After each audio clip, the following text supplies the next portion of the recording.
আল্লাহর এক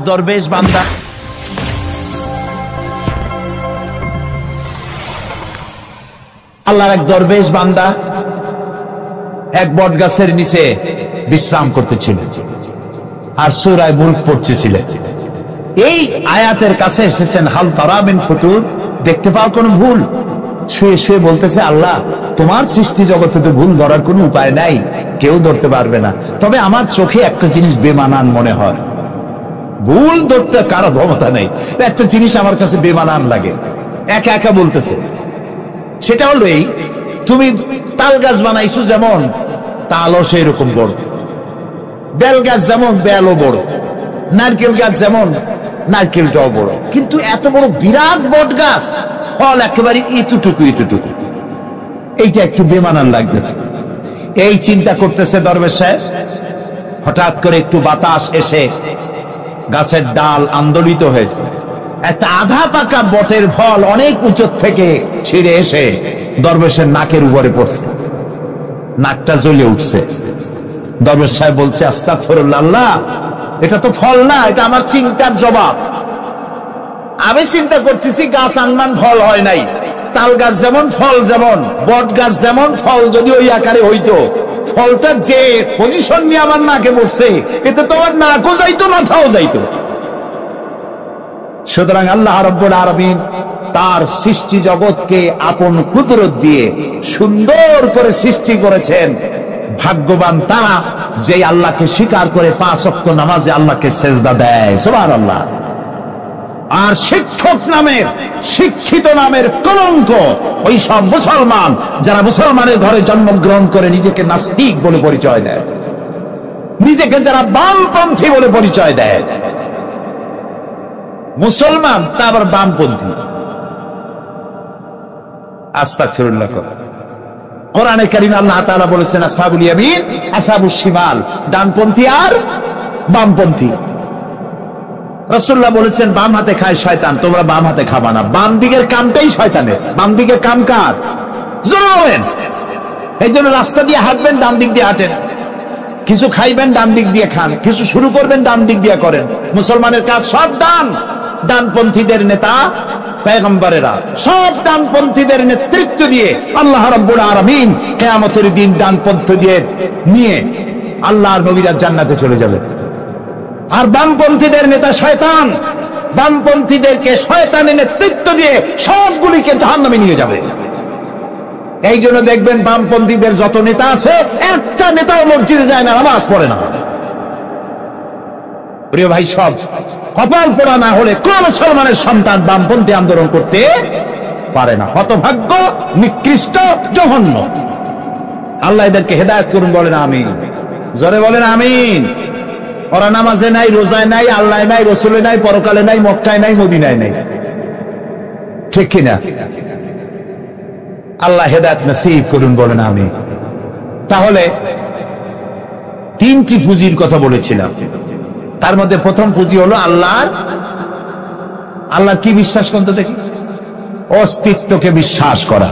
এই অস্তিত্বের উপরে আমি আর আলোচনা করতে চাই না। আমরা বিশ্বাস করি আল্লাহ আছেন, ঠিক না?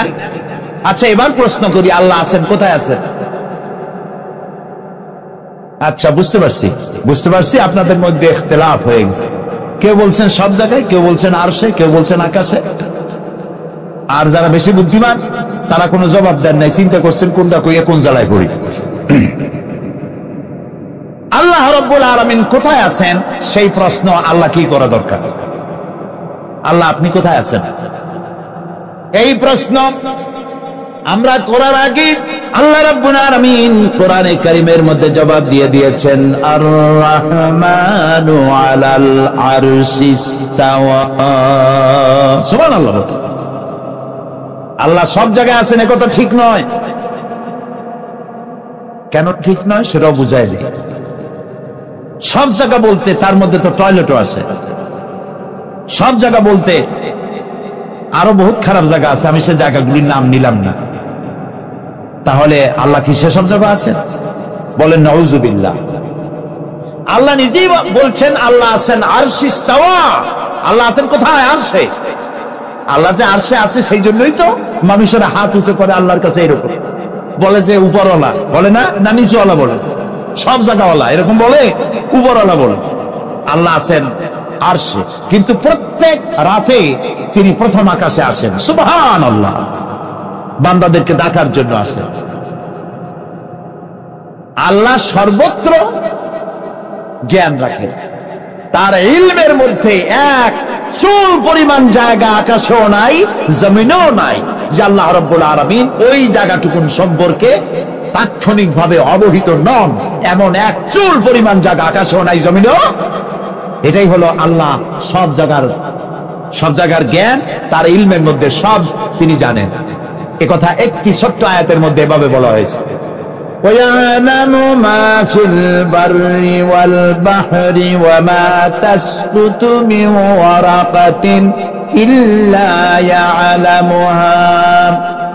এই পৃথিবীতে জমিনের ভিতরে কি হয়, সমুদ্রের অতল তলদেশে কি হয়, সব আমি জানি। এমনকি এই পৃথিবীর কোন একটি গাছের পাতা যদি পড়ে যায়, কোন দেশের কোন গাছের কোন পাতা পড়েছে সে খবর আমি আল্লাহর কাছে হয়ে যায়।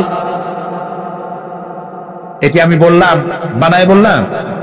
এটি কোথায় আছে? আল্লাহ রাব্বুল আলামিন কোরআনে পরিষ্কার করে বলে যে একটা পাতার খবর যদি আল্লাহর কাছে হয়, তাহলে আমরা কোথায় কি করি তিন টের পান না? অবশ্যই টের পাই। এটি আমাদের মনে রাখতে হবে। আল্লাহ তাআলা, তার উপরে আমাদের বিশ্বাস হচ্ছে যে তিনি আরশে ইস্তাওয়া, আরশে আছেন, এবং তিনি না জানেন না দেখেন এমন কিচ্ছু নাই, না শোনেন এমন কিচ্ছু নাই। এমনকি সমুদ্রের অতল তলদেশে ছোট্ট পাথরের ভিতরে যদি একটি পোকা যদি পালায়ে থাকে, এমন পোকা যা মাইক্রোস্কোপ যন্ত্র ছাড়া দেখা যায় না, এমন একটি পোকা আটলান্টিক বা প্রশান্ত মহাসাগরের অতল তলদেশে থেকে যদি ক্ষুধার যন্ত্রণায় চিৎকার মারে, কেউ শোনে না। আরশের মালিক আল্লাহ রাব্বুল আলামিন বলেন আমি শুনতে পাই। সুতরাং তিনি সব শুনতে পান, তিনি দেখতে পান, এবং সবকিছু তার নলেজে আছে। এ হচ্ছে আল্লাহর অস্তিত্বে বিশ্বাস। 2 নম্বরে আল্লাহর সিফাতে বিশ্বাস। 2 নম্বরে কি বলেন? সিফাত মানে কি? গুণ। বলেন কি? গুণাবলীতে বিশ্বাস। আল্লাহর নাম আল্লাহ, বলেন তো? আল্লাহ নয়, কিন্তু আল্লাহ হচ্ছে অশুদ্ধ, শুদ্ধ হচ্ছে আল্লাহ। বলার সময় মুখটা গোল হয়ে যাবে। বলেন তো, সবাই উচ্চারণ করেন আল্লাহ, আবার বলেন আল্লাহ, আবার বলেন আল্লাহ। সুবহানাল্লাহ, কি মধুর নাম, কি মজার নাম। কোন বান্দা যদি অন্তরের অন্তঃস্থল থেকে একবার যদি বলে আল্লাহ, আল্লাহ রাব্বুল আলামিন 70 বার সাড়া দিয়ে জিজ্ঞেস করেন বান্দা কি চাও আমি শুনছি। আল্লাহ হচ্ছে ইসমে জাত, আর সিফাতি নাম হচ্ছে বাকি 98টা নাম। মোট ওয়ালাহুল আসমাউল হুসনা। আল্লাহ তাআলা রয়েছে পবিত্র নাম, অনেক নাম, 99টা নাম। কয়টা নাম? আল্লাহ হচ্ছে ইসমে জাত। এই যে আমরা অনেক সময় খোদা বলি, খোদার কসম, খোদার কিরা, খোদা হাফেজ বলি না আমরা? এই খোদা শব্দ যতটা সম্ভব এই শব্দ উচ্চারণ থেকে বিরত থাকা উচিত, কারণ আল্লাহর 99 নামের মধ্যে খোদা বলে কোনো শব্দ নাই। কেউ যদি 10 লক্ষ বার খোদা বলে, একবার আল্লাহ বলার সমান হবে না, হবে না। কেমন খোদা বলে আল্লাহ নিজের নামকে পরিচিত করেন নাই। আল্লাহর নাম হচ্ছে আল্লাহ। আল্লাহর নাম কি? আর বাকি হলো গুণবাচক নাম। তিনি রব, তিনি রাজ্জাক, তিনি ওয়াদুদ, তিনি জব্বার, তিনি কাহ্হার, তিনি রহমান, তিনি রহিম। এরকম আছে না নাম? সব গুণবাচক নাম। এই আল্লাহকে বিশ্বাস করতে হবে। 1 নম্বরে তার অস্তিত্ব, তিনি আছেন। 2 নম্বরে গুণ সহকারে বিশ্বাস করতে হবে। আমরা পানিকে বিশ্বাস করি সে চুবাইয়া ডুবাইয়া মারতে পারে, এই হিসাবে বিশ্বাস করি। গুণ আসমানকে বিশ্বাস করি সে পোড়ায় মারতে পারে, সাপকে বিশ্বাস করি সে দংশন করলে আমি মরে যেতে পারি, ঠিক কিনা? এইভাবে প্রত্যেকটা জিনিসের গুণ সহকারে তাকে বিশ্বাস করতে হয়। সেই জন্য আল্লাহকে আল্লাহ আছেন এটা শেষ কথা নয়, তার গুণ সহকারে তাকে বিশ্বাস করতে হবে। তিনি হচ্ছেন খেতে দেওয়ার মালিক, রাজ্জাক। মানে বলেন তো নামটা কি? রাজ্জাক মানে কি? রিজেক দাতা। কে রিজেক দাতা? এই জন্য রিজেক চাইতে হবে কার কাছে? আল্লাহর কাছে। কোন অভাব অভিযোগের জন্য আমি কাউকে বলবো না আপনি আমার খেতে দেন, আল্লাহর কাছে চাইতে হবে। চাইবো কার কাছে? আল্লাহর কাছে, খেতে দেওয়ার মালিক তিনি। আচ্ছা বলেন, এই পৃথিবীর মধ্যে মানুষেরা বেশি না হাতি, ঘোড়া, বাঘ, ভল্লুক, ময়না, টিয়া, মাছ, পাখি, পতঙ্গ, কীট এগুলো বেশি? কোনটা বেশি? আমরা বেশি না ওরা বেশি? ওরা বেশি, ওরা বেশি। এই যে অসংখ্য হাতি আছে পৃথিবীতে, হাতির পেট বড় না আমার পেট বড়? গন্ডারের পেট বড় না আপনার পেট বড়? কুমিরের পেট বড় না আপনার পেট বড়? আচ্ছা, এখন এই সব প্রাণীদেরকে কে খেতে দেন? আপনার আমার তো ব্যাংকে ডিপোজিট আছে, কম থাকুক বেশি থাকুক, গোলায় ধান আছে, চাউল আছে, বাড়িতেও আছে, আছে না? কিন্তু এই যে পাতিশিয়াল, ফক্স, পাতিশিয়াল চেনেন তো? চিনবেনই তো, সাংঘাতিক চালাকি বলি। এই পাতিশিয়াল কোন ব্যাংকের ম্যানেজারের কাছে গিয়ে বলছে যে ম্যানেজার সাহেব, এখন তো পৌষ মাস, আমি 10টা মুরগি চুরি করে আনছি, আমার নামে একটা অ্যাকাউন্ট খোলে, বৃষ্টির সময় যখন আমি চুরি করতে পারবো না তখন এগুলি উইথড্র করে আমি আমার পেট বাঁচাবো। এই কথা বলেই শিয়ালের নামে, বাঘের নামে কোন অ্যাকাউন্ট আছে ব্যাংকে? কোরআন শরীফে আল্লাহ তাআলা বলছেন এমন অনেক প্রাণী আছে পৃথিবীতে যারা তাদের রিজেক সংগ্রহ করে রাখে না। আল্লাহ বলেন আমি আল্লাহ তাদেরকে রিজেক দেই। কে দেয়? কোরআনে কারিমে হযরত হুদ আলাইহিস সালামের ঘটনা আল্লাহ রাব্বুল আলামিন এভাবে এনেছেন, তামাম এলাকার মানুষ তার বিরুদ্ধে ক্ষিপ্ত হয়ে গিয়েছে। সমাজের লোক, রাষ্ট্রশক্তি হযরত হুদ আলাইহিস সালামের উপর অত্যাচারের পাহাড় ভেঙে দিয়েছে। হযরত হুদ আলাইহিস সালাম একা মানুষ, সমাজের রাষ্ট্রশক্তির এই দুর্বিষণ দেওয়ার ষড়যন্ত্রের চ্যালেঞ্জ তিনি গ্রহণ করলেন। আর তিনি বললেন, তিনি যেটা বললেন আল্লাহ পাক কোরআনে তা কোট করে দিলেন। দুনিয়ার সমস্ত ইসলামী আন্দোলনের কর্মীদের জন্য আল্লাহ পাক কোট করে দিলেন, সমস্ত মুমিনদের জন্য তা উল্লেখ করলেন।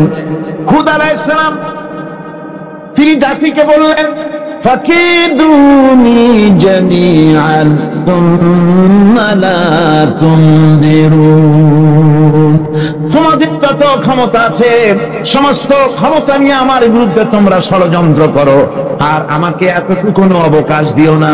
আমি সেই আল্লাহ রাব্বুল আলামিনের উপরে ভরসা করেছি যার কুদরতি হাতের ভিতরে আমার জান, আর গোটা পৃথিবীর সমস্ত প্রাণীর জান যার কুদরতি হাতের মধ্যে, যার হাতের ভিতরে গোটা পৃথিবীর সমস্ত জান, সে আল্লাহর উপরে ভরসা করেছি, যা খুশি তোমরা আমার বিরুদ্ধে করতে পারো।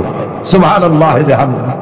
এটার নাম হলো ঈমান, এটার নাম সবর, এটার নাম ধৈর্য। এই ধৈর্য আসে ঈমানে কামেল হলে পরে এবং আল্লাহর উপরে পরিপূর্ণ বিশ্বাস হলে পরে। যদি কারো দিনের মধ্যে কথা বিশ্বাস থাকে যে আমার জন্য আল্লাহর পক্ষ থেকে যদি কোনো বুলেট নির্ধারণ করা থাকে, গোটা বিশ্ব যদি আমাকে পাহারা লাগায়, ওই বুলেট থেকে আমাকে বাঁচাইতে পারবে না। আর আমার জন্য যদি একটা বুলেট আল্লাহ কর্তৃক নির্ধারিত থাকে, তাহলে গোটা পৃথিবীর মানুষ চেষ্টা করেও সেই বুলেট থেকে আমাকে রক্ষা করতে পারবে না। হযরত আইয়ুব আলাইহিস সালামের সবরের ঘটনা কোরআনে কারীম তুলে ধরেছেন। হযরত আইয়ুব 18টি বছর পর্যন্ত রোগের মধ্যে পড়ে আছেন এত অসুখ করেছে, এত রোগ, শরীর পচে গিয়েছে, গায়ে পোকা ধরেছে, দুর্গন্ধ হয়ে গিয়েছি, বিবিরা চলে গিয়েছি, ছেলে মেয়ে পাড়ার লোকেরা দূর দূর করে তাড়িয়ে দিয়েছে।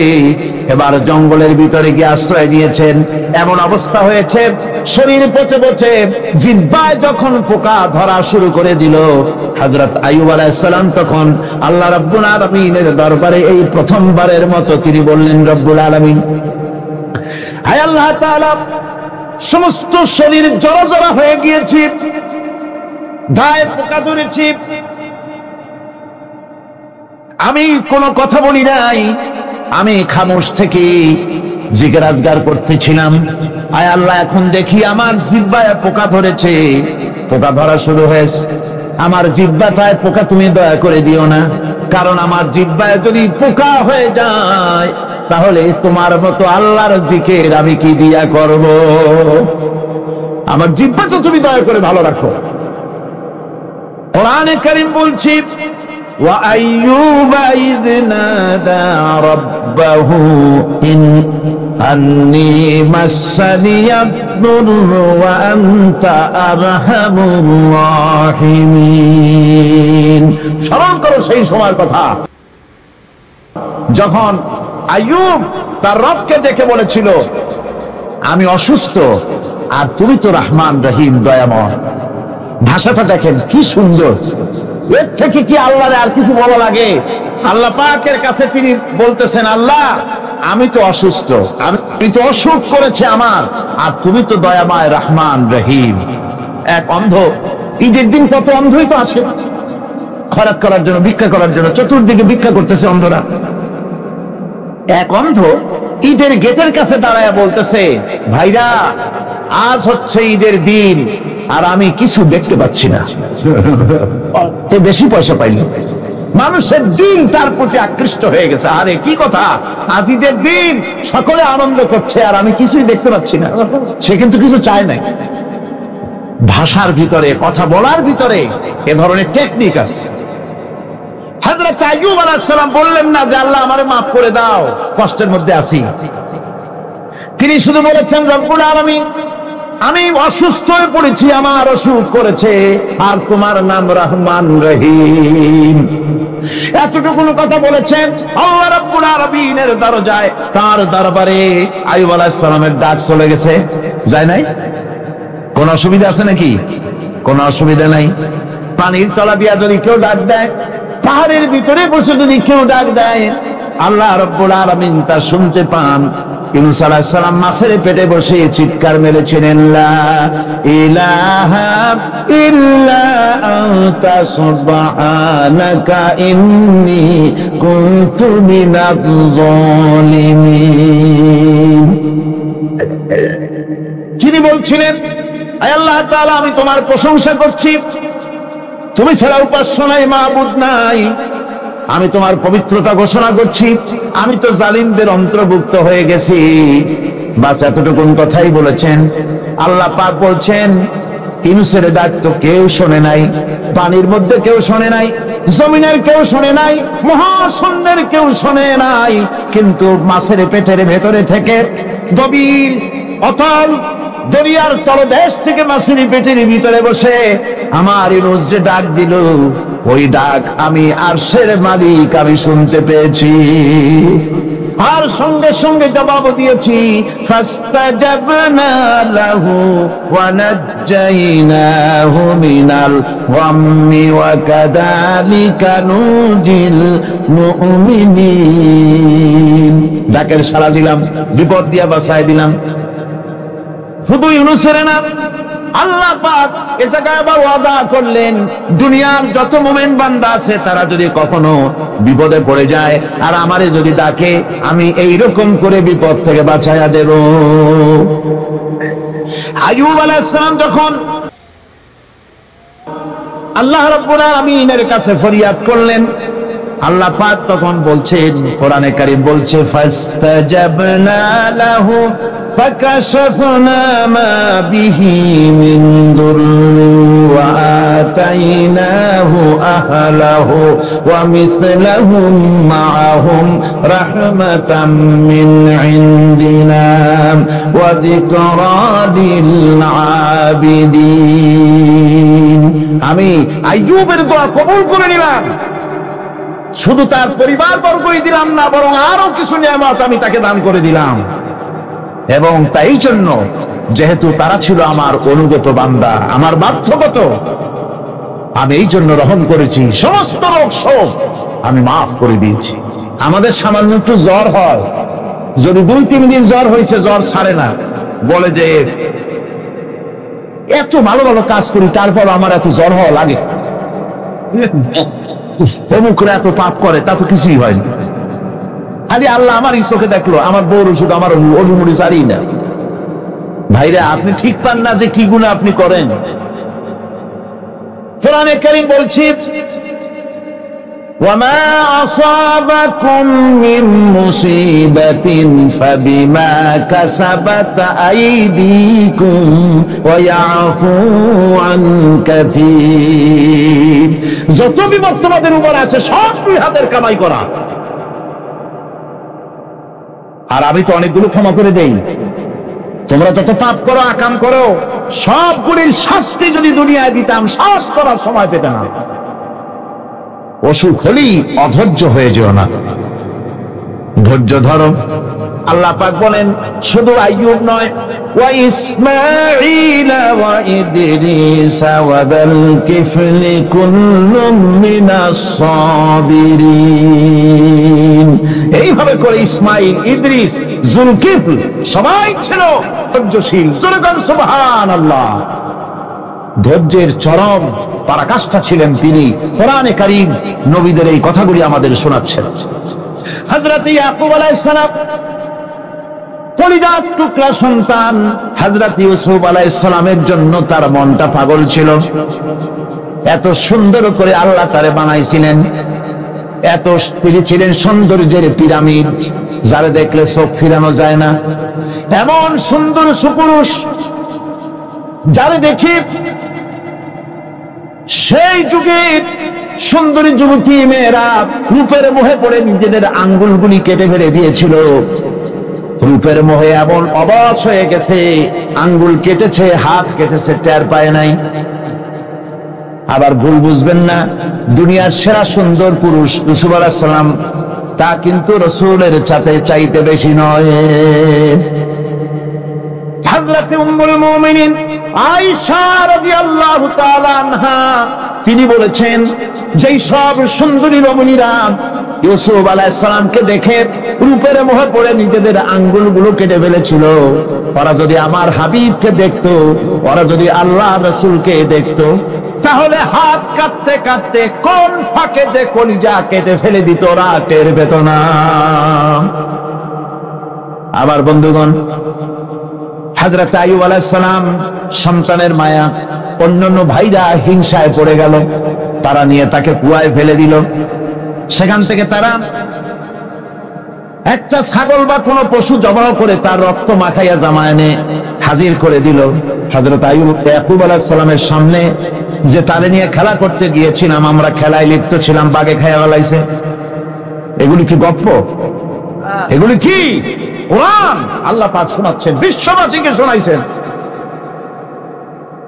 সূরা ইউসুফের চাইতে এত সুন্দর উপাখ্যান গোটা পৃথিবীতে আর নাই। সুবহানাল্লাহ। অনেকে ইউসুফ জুলাইখার কেসা খুব মজা করে পড়ে, ফুর্তি করে, প্রেমের গল্প পড়ে। এটা কোনো প্রেমের গল্প নয়। ইউসুফ আলাইহিস সালাম, জুলাইখা ইউসুফ আলাইহিস সালামের জন্য কাঁদতে কাঁদতে চোখ কানা হয়ে গেছে। এরপর ইউসুফ আলাইহিস সালাম জুলাইখারে পাওয়ার জন্য পাগল হয়ে গেছে। নাউজুবিল্লাহ, এটা হয়নি কখনো। তিনি আল্লাহর পয়গম্বর, আর আল্লাহ কেমনে তারে বাঁচিয়েছেন? যখন জুলাইখা ঘরের ভিতরে সুন্দর করে যৌন উন্মাদনামূলক চিত্র অঙ্কিত করে ঘরের মধ্যে আটকায় দিয়েছে, তালা লাগায় দিয়েছে, আর নিজে যৌন দীপক কাপড় চোপড় পরেছে না পরার মতোই। সে যুগের সুন্দরী মেয়ে জুলাইখা। তার কুপ্রবৃত্তিকে চরিতার্থ করার জন্য আহ্বান করা হয়েছে। হযরত ইউসুফ আলাইহিস সালাম লক্ষ্য করে দেখলেন এমন জায়গা, এখান থেকে পালাবার তো পথ নাই, দরজা বন্ধ করে দিয়েছেন। তিনি শুধু তখন কেবলমাত্র আল্লাহ রাব্বুল আলামিনকে ভয় করলেন। আল্লাহকে ভয় করে আল্লাহর নাম নিয়ে যখন তালাবদ্ধ দরজার দিকে দৌড় দিয়েছেন, আল্লাহ রাব্বুল আলামিন আপন কুদরতে তালাগুলি খুলে দরজা তার জন্য উন্মুক্ত করে দিলেন। ইউসুফ আলাইহিস সালামকে ফালাই দিয়ে এভাবে করে কাপড় এনে দিল তার সামনে, রক্তমাখা কাপড়। হযরত ইয়াকুব আলাইহিস সালাম সন্তানদের মুখে কাহিনী শুনে তিনি কি বললেন? কোরআনে কারীমটা কোট করেছে, তিনি চিক দিলেন না, ফাল দিলেন না, ফিট হয়ে পড়লেন না। তিনি বললেন, কলিজার টুকরা সন্তান তার মরার খবর শুনেছেন। তিনি বললেন কি? ফাসাবরুন জামিলুন ওয়াল্লাহুল মুস্তাআনু আলা মা তাসিফুন। আমি উত্তম সবর অবলম্বন করব। তোমরা যে কাহিনী রচনা করেছো এর বেলায় আমি আল্লাহর কাছে সাহায্য চাই। আমি উত্তম সবর অবলম্বন করব। আমার ভাইয়েরা, 11 ভাই মনে করেছিল ইউসুফ আলাইহিস সালামকে মরণ কুয়ায় ফালাই দিছি। তারা তো ঠিক পায় নাই এটা মরণ কুয়া না, এটা হচ্ছে একটা সুড়ঙ্গ, যাকে ইংরেজিতে বলে টানেল। এটা এমন একটা সুড়ঙ্গ, ওরা মনে করেছে মরণ কুয়া, কিন্তু আল্লাহ রাব্বুল আলামিন এই কুয়াতে এমন বানালেন, ওরা একদিকে ফালাই দিল মরণ কুয়ায়, এ কুয়ার আর এক মুখ দিয়া আল্লাহ রাব্বুল আলামিন ইউসুফ আলাইহিস সালামকে নিয়ে মিশরের সিংহাসনে বসায়া দিলেন। এটা মরণ কুয়া নয়, এটা রাজ সিংহাসনে বসার সুড়ঙ্গ পথ। ইউসুফ আলাইহিস সালাম আজ প্রেসিডেন্ট, সুবহানাল্লাহ, প্রেসিডেন্ট হয়ে বসে আছেন। ওদিকে কেনানে অভাব লেগে গেছে, সেখানকার মানুষেরা সাহায্য নিতে এসেছে, ওই 11 ভাইও আসছে। হযরত ইউসুফ আলাইহিস সালাম দেখেই চিনে ফেলেছে, ওরা কিন্তু তখনও ঠিক পায় নাই। হযরত ইউসুফ আলাইহিস সালাম চিনে ফেলেছেন। এখন কি করা উচিত? সবগুলোকে ঠ্যাং উপরের দিকে উঠাইয়া তারপরে সমানে ধোলাই দেওয়া হইতে স্বাভাবিক ছিল, আমাদের মতো মানুষ হইলে, ঠিক কিনা?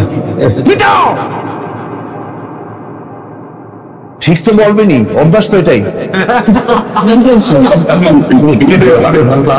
হযরত ইউসুফ আলাইহিস সালাম তাদের সামনে পরিচয় দিলেন। তারা যখন বুঝতে পারল, লজ্জায় তাদের মাথা হেট হয়ে গেল। হযরত তার এক তো লজ্জা, আর 2 নম্বরের ভয়, জান নিয়া কেনানে কেউ ফিরে যেতে পারবো না। এখন অবস্থা হয়েছে যে জীবনই যায় নাকি এখানে। হযরত ইউসুফ আলাইহিস সালাম ভাইদের এই করুণ দুরবস্থা বুঝতে পারলেন, বুঝে চরম ধৈর্য ধরে তিনি কি বললেন? তিনি বললেন, লা তাসরিবা আলাইকুমুল ইয়াউম। ও ভাইরা, তোমাদের বিরুদ্ধে আমার কোনো ক্ষোভ নাই, দুঃখ নাই, বিদ্বেষ নাই, হিংসা নাই, আল্লাহর রাস্তে মাফ করে দিলাম। আল্লাহু আকবার, সুবহানাল্লাহ। এর নাম পয়গম্বর। এর নাম কি? পয়গম্বর। কিসের লেনিন, কিসের মার্কস? জওয়ানেরা, ভুল পথে মানুষ চলেছিল, আলহামদুলিল্লাহ আল্লাহ এগুলোরে ডাস্টবিনে ফালাই দিচ্ছে। কারণ আলহামদুলিল্লাহ, আলহামদুলিল্লাহ। পয়গম্বর কারে বলে? কারে বলে পয়গম্বর? কি চরিত্র! রাসূল করিম সাল্লাল্লাহু আলাইহি ওয়াসাল্লাম তাকে একজন সাহাবী বলছিলেন, হুজুর বলছেন এই কামটা করলা না কেন? সাহাবী বললেন, হুজুর আপনি যদি চোখের ইশারায় বলতেন মুখ দিয়ে না কইয়া, তাও তো আমি কামটা করে ফেলতাম, আমি তো বুঝি নাই। হুজুর বললেন, চোখের ঠারে ঠারে কাজ করা নবুয়তের শান নয়। আল ওয়াদুহু ওয়াস সারাহা, নবীরা যা করেন তা ডাইরেক্ট, কোনো বক্রতা নাই, স্পষ্ট কথা। আমার ভাইরা, হযরত ইউসুফ আলাইহিস সালাম বিনিয়ামিনকে কাছে নিয়ে পরিচয় দিলেন তার ভাইদের সামনে। কোরআনে কারীম বলছে, ক্বালা আনা ইউসুফ ওয়া হাদা আখি قد من الله علينا إنه من يتقي ويصبر فإن الله لا يضيع أجر المحسنين। আমি ইউসুফ আর এই হচ্ছে আমার ভাই। আল্লাহ আমাদের উপর ইহসান করেছেন।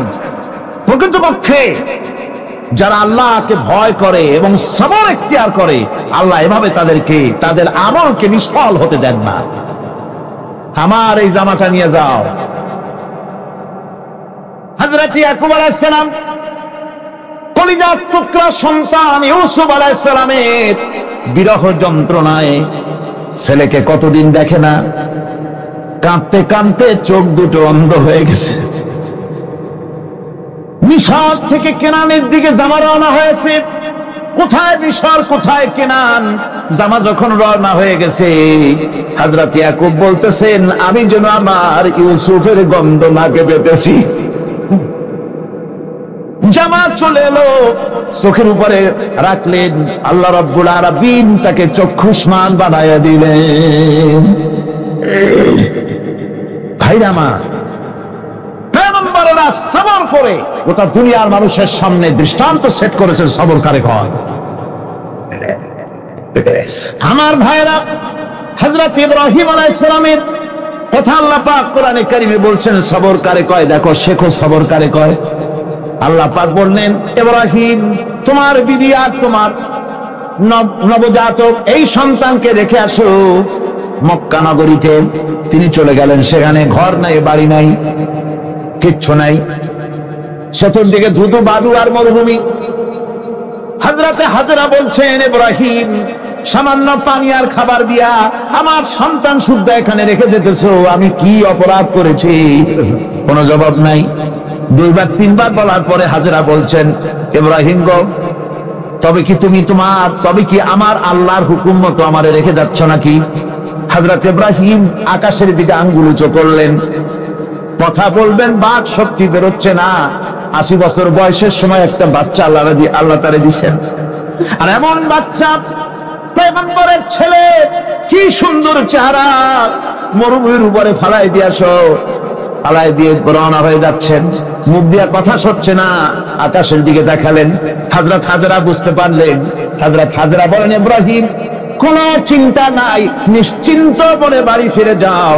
আমি আমার আল্লাহর উপরে এতটা ভরসা করি, আল্লাহর হুকুমে যদি আমার এখানে রেখে যেয়ে থাকো, আল্লাহ পাক আমাকে আর আমার কলিজার টুকরা ইসমাইলকে পানিতে আর খাবারে মারবেন না, অবশ্যই তিনি ব্যবস্থা করবেন।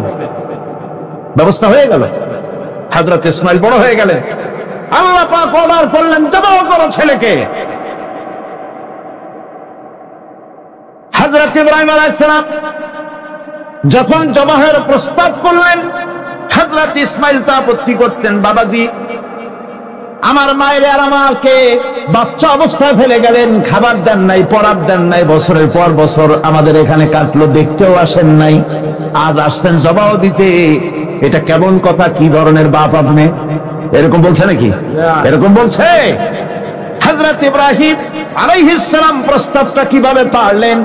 আল্লাহ পাক কোরআনে কারিমের দৃষ্টান্ত রেখে দিয়েছেন। আল্লাহ পাক বলছেন, হযরত ইব্রাহিম ছেলেকে বললেন, ইয়া বুনাইয়া, হে আমার কলিজার টুকরা লাডলা, হে আমার কলিজার টুকরা সন্তান, ইন্নী আরা ফিল মানাম আন্নী আযবাহুক, আমি স্বপ্নে দেখছি আমি যেন তোমাকে জবাই করতেছি। ফানজুর মাযা তারা, তোমার রায় কি বলো? আমি তো স্বপ্নে দেখছি যে আমি তোমার জবাই করতেছি, এখন তোমার রায় কি, তোমার মত কি? হযরত ইসমাঈল আলাইহিস সালাম শুনিয়া দিলেন দৌড়, নাকি না? হযরত ইসমাঈল আলাইহিস সালাম ধৈর্যের প্রতীক, তিনি কি কথা বললেন? তার মুখের কথা কোরআন শরীফ আল্লাহ পাক উঠায় দিলেন। হযরত ইসমাঈল বললেন, ইয়া আবাতি ফাআল মা তু'মারু সাতাজিদুনি ইনশাআল্লাহু মিনাস সাবিরিন, হে আমার পিতা, আপনি যে ব্যাপারে আদিষ্ট হয়েছেন আপনি তা পালন করুন, অবশ্যই আমাকে ধৈর্যধারীদের মধ্যে পাওয়া যাবেন। সুবহানাল্লাহ। এক বর্ণনায় এসেছে হযরত ইসমাঈল বললেন, আব্বাজান আমি ধৈর্যধারীদের ভিতরে আমারে পাবেন, তবে জবাহ করার আগে আমার হাত পাটা একটু বেঁধে নেন, কারণ জবাহের যন্ত্রণায় আপনার গায়ে যদি আমার হাত পা লেগে যায় তো বেয়াদবি হয়ে যেতে পারে। আর আমি বলে আমার জবাহ হয়ে যাওয়ার পর আমার রক্ত মাখা জামাটা নিয়া আমার মা হাজেরারে দিবেন, কারণ তাকে মা বলবার মতো আর তো কেউ নাই। হযরত ইব্রাহিম তাকে বাঁধবার জন্য প্রস্তুতি নিলেন। হযরত ইসমাঈল বলছেন, আব্বাজান বাঁধবেন না, বান্দার প্রয়োজন নাই। বলে কেন? একবার বাঁধতে বললে আবার তুমি নিষেধ করছো কেন? ছেলে বলছেন, আব্বাজান বাঁধবো না এই জন্যে, হয়তো কিয়ামতেই প্রশ্ন উঠতে পারে যে আল্লাহর হুকুমে রাজি ছিল না বলে হাত পা বাঁধা জবাহ করছে। আমি এই সুযোগ দিব না, আপনি জবাহ করেন, আমি এতটুকু নড়াচড়া করব না। ধৈর্যের চরম প্রতীক হযরতে ইসমাঈল আলাইহিস সালাম দেখাই দিয়েছেন ধৈর্য কারে কয়। আমার বন্ধুগণ, এই পৃথিবীর সবচাইতে ধৈর্যের বড় প্রতীক হতেছেন ইমামুল মুরসালিন, আশরাফুল আম্বিয়া, সাইয়্যিদুল মুরসালিন জনাবে মুহাম্মাদুর রাসূলুল্লাহ সাল্লাল্লাহু আলাইহি ওয়াসাল্লাম। আমার বন্ধুগণ, সবচাইতে বড় ধৈর্যের প্রতীক তিনি। কাউকে একটা গালি দেন নাই জীবনে, কাউকে ঠাট্টা করেন নাই, কাউকে মারেন নাই, কারো মনে দুঃখ দেন নাই। তিনি দুঃখ পেয়েছেন, তিনি কাউকে দুঃখ দেন নাই। তিনি কষ্ট পেয়েছেন, কাউকে কষ্ট দেন নাই। আমার ভাইয়েরা, তায়েফের ময়দান, আমার নিজের চোখে তায়েফে যেদিন আমি তায়েফ দেখলাম, আমি তায়েফে ঢুকেছি, জীবনে কোনোদিন যাই নাই। রমজান মোবারকে আমি সেখানে গেলাম, আমাকে বসার জন্য তারা নিয়ে যাবে। আমি বললাম আগে বসবো না, আমারে আগে নিয়ে যাও, আমার নবীকে কোন জায়গায় ওরা মেরেছিল সে জায়গাটা দেখাও।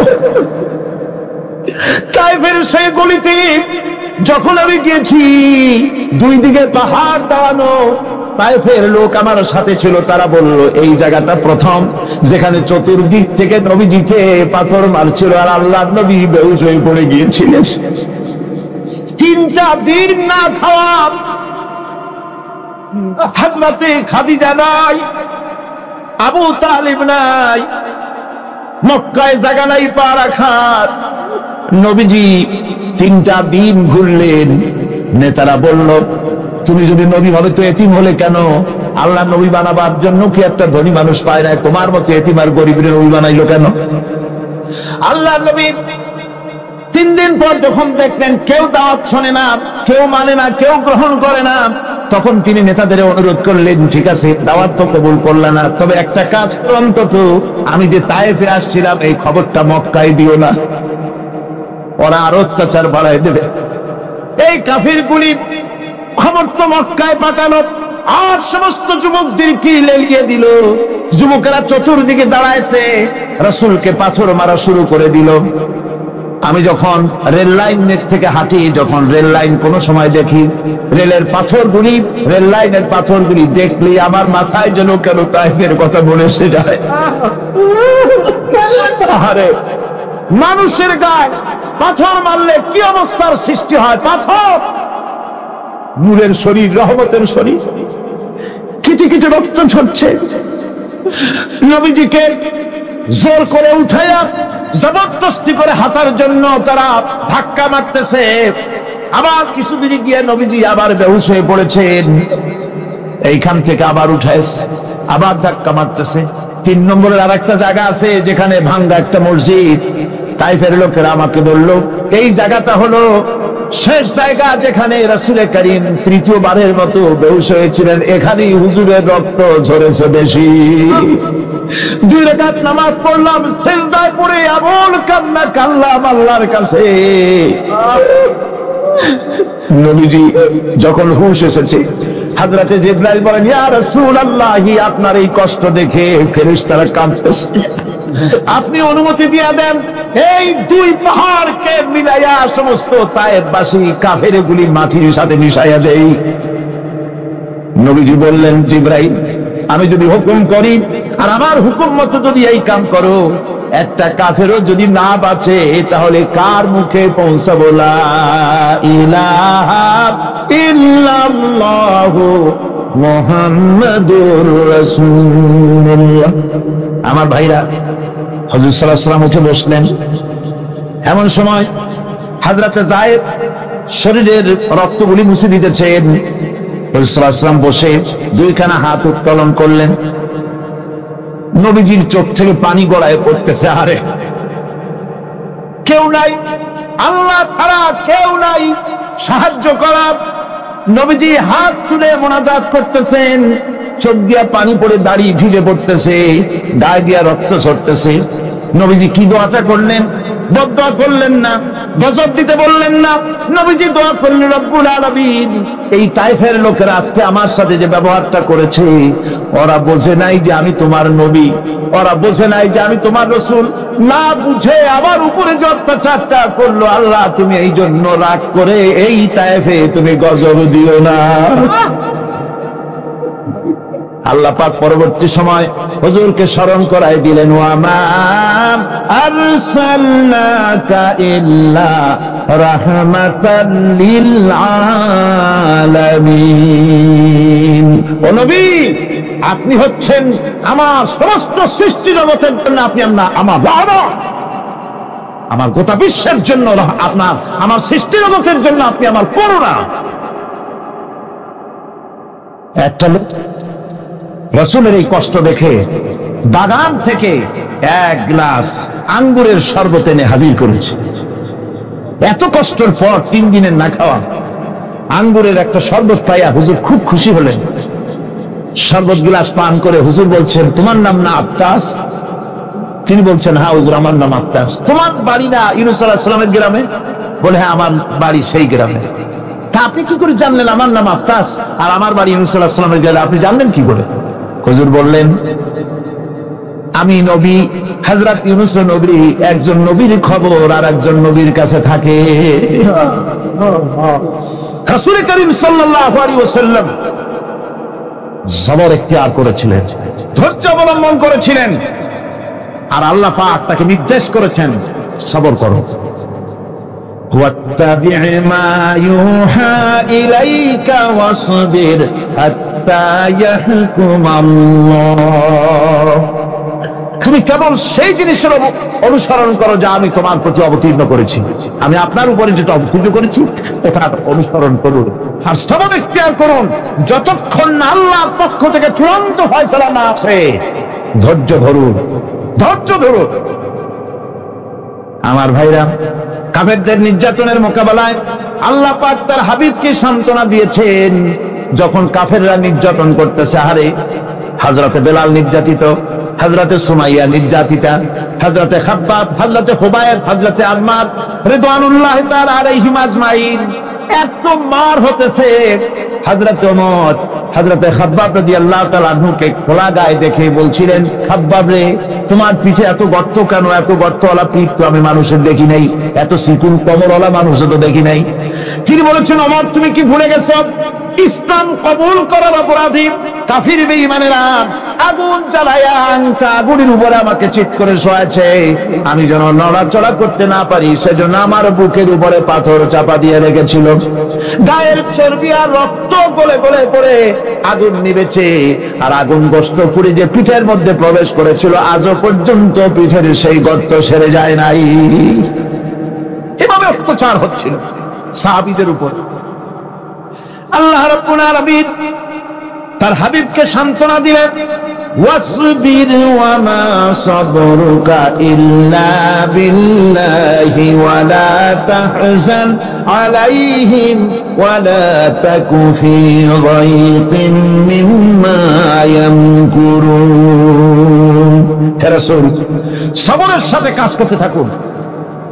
আপনার এই সবরের তৌফিক তো আল্লাহই দিয়েছেন, আর ওদের সমস্ত ষড়যন্ত্র, ওদের অপকৌশলে আপনি দুঃখিত হবেন না, চিন্তা করবেন না, ভারাক্রান্ত হবেন না। আপনি নিশ্চিত থাকুন واصبر لحكم ربك فإنك بأعيننا। হে নবী, আপনার রবের চূড়ান্ত ফয়সালা আসা পর্যন্ত ধৈর্য ধারণ করুন, আপনি তো আমার চোখের সামনে। সুবহানাল্লাহ, সুবহানাল্লাহ। আপনি আমার চোখের সামনে, কে আপনাকে কি করবে আমি দেখব না? সুবহানাল্লাহ। মন্ত্রী যদি, এই সলিমুদ্দিন মার্কা মন্ত্রী যত আছে, এই মন্ত্রীরা তরিকা দেখাতে ভয় কিসে? আমি তোকে দেখছি না? সাহসটা কেমন বাড়ে, কেমন বাড়ে সাহস। আরে কোন মন্ত্রী ছাতা মাতা না, কোন প্রেসিডেন্ট রাজা বাদশা না, আকাশ আর জমিনের মালিক আমার আল্লাহ রাব্বুল আলামিন বলছেন, হাবিব কোন চিন্তা নাই, আপনি আমার চোখের সামনে। ওরা চায় আপনাকে দুনিয়া থেকে মিটাই দিতে, আর আমি চাই ওয়ারাফানা লাকা যিকরাক, আপনার প্রশংসা তো হবে গোটা বিশ্ব জুড়ে, সর্বত্র ছড়িয়ে যাবে আপনার নাম। সুবহানাল্লাহি বিহামদিহি। আল্লাহ পাক অন্যত্র বলেছেন, ওয়ালাকাদ কুযযিবাত রুসুলুম মিন ক্বাবলিকা ফাসাবারু আলা মা কুযযিবু ওয়া উযু হাত্তা আতাহুম নাসরুনা। হে মুহাম্মদ সাল্লাল্লাহু আলাইহি ওয়াসাল্লাম, আপনার পূর্বে অসংখ্য নবী রাসূল এই পৃথিবীতে আসছে এবং জুলুম আর নির্যাতনের শিকার তারা হয়েছেন। অবশেষে তাদের প্রতি আল্লাহর সাহায্য এসেছে। সুতরাং আপনাকেও ধৈর্য ধারণ করতে হবে, ধৈর্য ছাড়া কোনো পথ নাই, ধৈর্য আপনাকে ধারণ করতেই হবে। আর এই ধৈর্য ধারণ করলে পরে আল্লাহর চূড়ান্ত ফয়সালা আসবে, তখন আল্লাহ পাক মেহেরবানি করবেন। আমার ভাইরা, এই ধৈর্য পৃথিবীর সমস্ত পয়গম্বররা ধৈর্য অবলম্বন করেছেন, কখনো অধৈর্য হন নাই। দিন কায়েমের সংগ্রামে নবী রাসূলগণ দারুণ ভাবে সবর ইখতিয়ার করেছেন। বৃদ্ধবাদীদের সকল রকমের নির্যাতন, অপকৌশল, ষড়যন্ত্র, এ সব কিছু মোকাবেলা করেছেন ধৈর্যের নীতি অবলম্বন করি। কখনো ধৈর্যচ্যুতি তাদের মধ্যে ঘটেনি, বরং আল্লাহ রাব্বুল আলামিন তাদের প্রতি সন্তুষ্ট হয়েছেন। যারা এই ধৈর্য ধরেছেন তাদের উপরে সন্তুষ্ট হয়ে আল্লাহ রাব্বুল আলামিন বলেছেন, ওয়া কাআইয়িম মিন নাবিয়্যিন কাতালা মাআহু রিব্বিয়ুন কাসীর। এর আগে অনেক নবী এসেছিলেন যাদের সাথে বহু আল্লাহর নামক লড়াই করেছেন। فما وهنوا لما أصابهم في سبيل الله وما ضعفوا وما استكانوا। আল্লাহর পথে তাদের উপর যত বিপদ এসেছিল তারা হতাশ হয়ে পড়েন নাই, দুর্বলতা দেখাননি, বাতিলের সামনে মাথা নত করেন। ওয়াল্লাহু ইউহিব্বুস সাবিরিন। আর আল্লাহ পাক ধৈর্যশীল যারা, তাদেরকে আল্লাহ পাক ভালোবাসেন। আমার ভাইরা, ধৈর্যের পরিচয় রাসূল করিম সাল্লাল্লাহু আলাইহি ওয়াসাল্লাম উহুদের ময়দানে যখন আক্রান্ত হয়ে গেলেন, চতুর্দিকে কাফেররা ঘিরে ধরেছে, বাঁচার কোনো পথ নাই। সাহাবায়ে কিরাম রাসূলকে পাহারা দিলেন। যারা রাসূলকে পাহারা দিতে দাঁড়াইছেন, জীবন দিয়া পাহারা দিতে দাঁড়ায় গেছে, রাসূলের দিকে মুখ দিয়া, পিঠটা বাইরের দিকে দিয়ে রাসূলকে পাহারা দেওয়া শুরু করেছেন। হুজুরকে পাহারা দিতে যারা দাঁড়িয়েছিলেন, কাফের কর্তৃক নিক্ষিপ্ত কি তীরগুলি এসে যখন বিঁধতেছিল, শুধু একজন সাহাবী হযরত তালহার পিঠের ভিতরে রাসূলকে হেফাজতের জন্য 80টা তীর একজনের পিঠের মধ্যে দিয়ে তুলেছে। এক অসতর্ক মুহূর্তে নবীজির দান্দান মোবারক শহীদ হয়ে গেল, শিরস্থান ভেঙে গেল, লোহার কড়া প্রবিষ্ট হয়ে গেল কপালের ভিতরে। হুজুর মাথা ঘুরে পড়ে গেলেন। হযরত আবু উবাইদা রাদিয়াল্লাহু তাআলা আনহু হুজুরের মস্তক মোবারককে করে নিয়ে তারপরে বহু কষ্ট করে মাথা থেকে লোহার কড়া বের করলেন। এবার ওই কড়ার ছিদ্র দিয়ে রক্ত আসতেছে, মুখ দিয়ে রক্ত পড়তেছে, দাড়ি ভিজে যাচ্ছে। বুখারী শরীফে এসেছে আল্লাহর নবী দুইখানা হাত নিজের চেহারার উপরে মলে আনে টাটকা রক্ত চোখের সামনে দেখে বলছেন, আহারে এই কওমের ফালাক কি করে হবে, এই কওমের মুক্তি কি করে হবে, এই কওমের নাজাত কি করে হবে যে কওম তার নবীর চেহারা রক্ত দিয়ে লাল বানাইয়া দিল। নবীজি বললেন, আল্লাহুম্মা গফিরলি কওমি ফাইন্নাহুম লা ইয়ালামুন, আয় আল্লাহ পাক আমার এই কওম বুঝতে পারে না, ওদেরকে মাফ করে দাও। খবর ছড়িয়ে গেল নবীজি শহীদ হয়ে গিয়েছেন। খবর ছড়িয়ে গেল চতুর্দিকে, মদিনায় খবর ছড়িয়ে গেল, মানুষ পাগলের মতো দৌড়ানো শুরু করে দিল। এক মেয়ে লোক দৌড়াচ্ছে উহুদের দিকে, কয়েকজন সাহাবীর সঙ্গে দেখা, তারা জিজ্ঞেস করলেন দৌড়াও কেন, মহিলা যাও কই, কয় উহুদের দিকে যেতেছি। কয় যায় তো কোনো লাভ নাই, যেহেতু তোমার যে স্বামী এসেছিলেন জিহাদের ময়দানে তিনি তো শহীদ হয়ে গেছেন। মহিলা বলতেছে, কে শহীদ হয়েছে শুনতে চাই না, আগে বলো নবীজি কেমন আছে। আবার কিছুক্ষণ পর আর কয়েকজনের সঙ্গে দেখা, তারা বলছে মেয়ে লোক দৌড়াও কই, যাচ্ছি উহুদের দিকে। তারা বলছেন যে কোনো লাভ নাই, তোমার যে দুইটা কলিজার টুকরা সন্তান উহুদে এসেছিল দুটোই শহীদ হয়ে গেছে। মা বলতেছে, ও সাহাবী কে শহীদ হয়েছে শুনতে চাই না, তাড়াতাড়ি করে বলো আল্লাহর নবী মুহাম্মদুর রাসূলুল্লাহ সাল্লাল্লাহু আলাইহি ওয়াসাল্লাম কেমন আছেন। দৌড়াতে দৌড়াতে উহুদের মাঠে সাহাবায়ে কেরাম পরিবেষ্টিত, আল্লাহর নবীর কাছে গিয়ে হুজুরের জীবিত চেহারা মোবারকের দিকে তাকায়া মেয়ে লোকটি কাঁদতেছে আর বলতেছে, ইয়া রাসূলুল্লাহ, আমার স্বামী মরা শোক, আমার কলিজার টুকরা দুইটা সন্তান মরা শোক, আমার কলিজা থেকে মুছে গেছে, আপনি বেঁচে আছেন তামাম মুসলমানদের চাইতে বড় সান্ত্বনার রাত। ভাইরা আমার, রাসূল করিম সাল্লাল্লাহু আলাইহি ওয়াসাল্লাম এভাবে করে ধৈর্যের পরিচয় দিয়েছেন। গালাগালি দেন নাই, রাগ করেন নাই, বদদোয়া করেন নাই। সুবহানাল্লাহ কোন সুবহানাল্লাহ।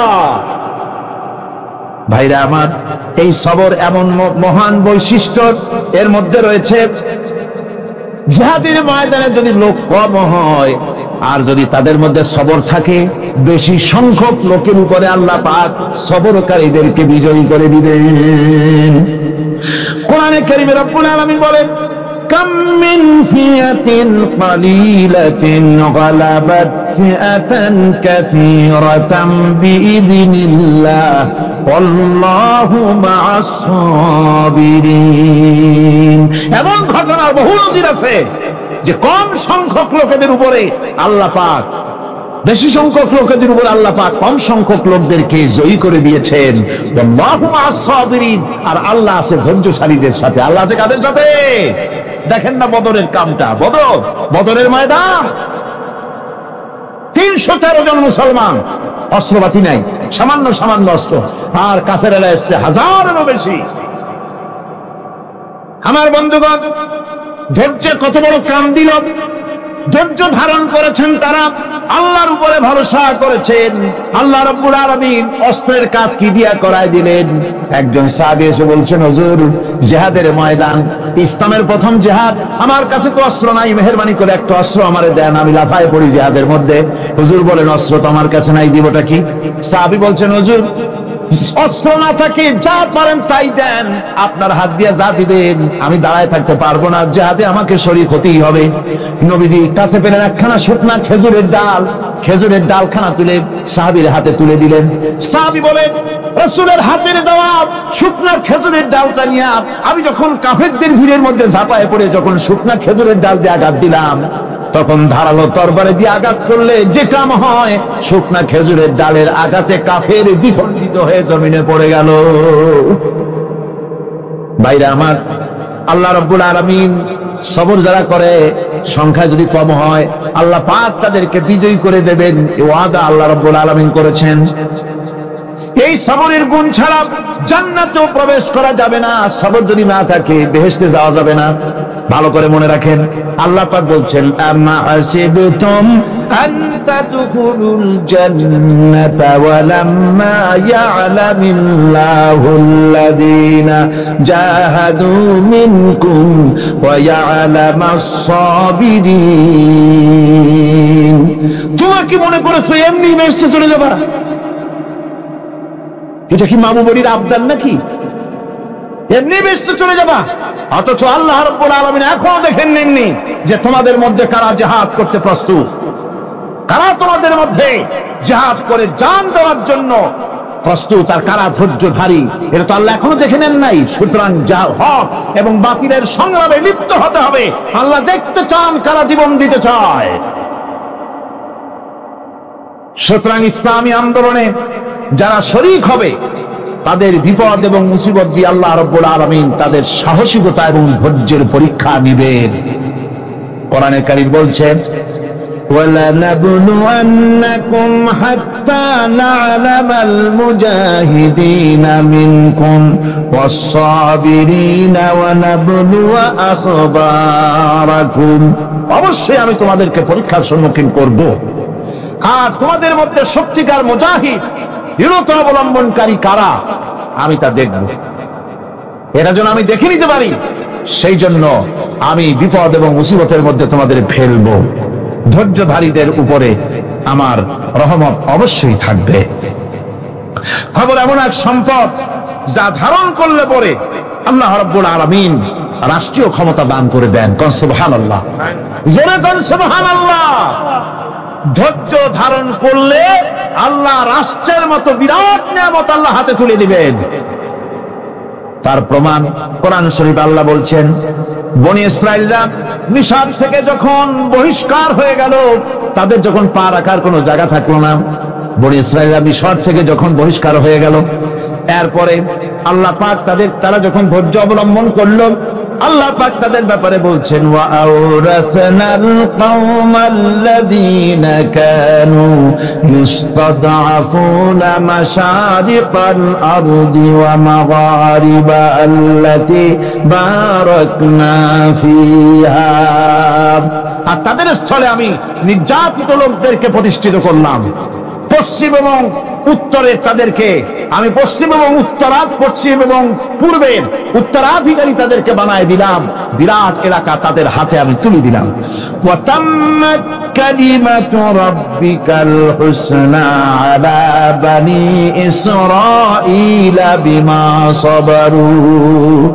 আর এভাবে করে আল্লাহ পাক তার কথাকে পূর্ণ করলেন বনি ইসরাঈলদের উপরে সবর ইখতিয়ার করার জন্য। ধৈর্য ধারার কারণে আল্লাহ পাক রাষ্ট্রের মালিক তাদের বানায় দিলেন। যেরকম সুবহানাল্লাহ।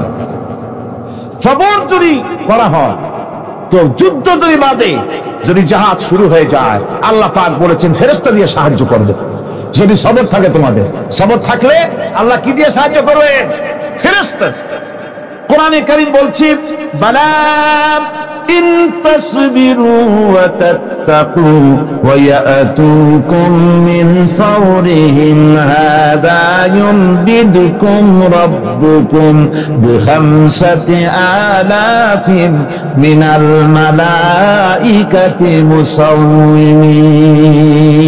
হ্যাঁ, তোমরা যদি ধৈর্য অবলম্বন করো আর আল্লাহকে ভয় করে চলো, তাহলে এক্ষুনি আল্লাহ রাব্বুল আলামিন তোমাদের জন্য কাতারে কাতারে শৃঙ্খলাবদ্ধ 10,000 ফেরেশতা দিয়ে তোমাদেরকে সাহায্য করবেন। সুবহানাল্লাহ।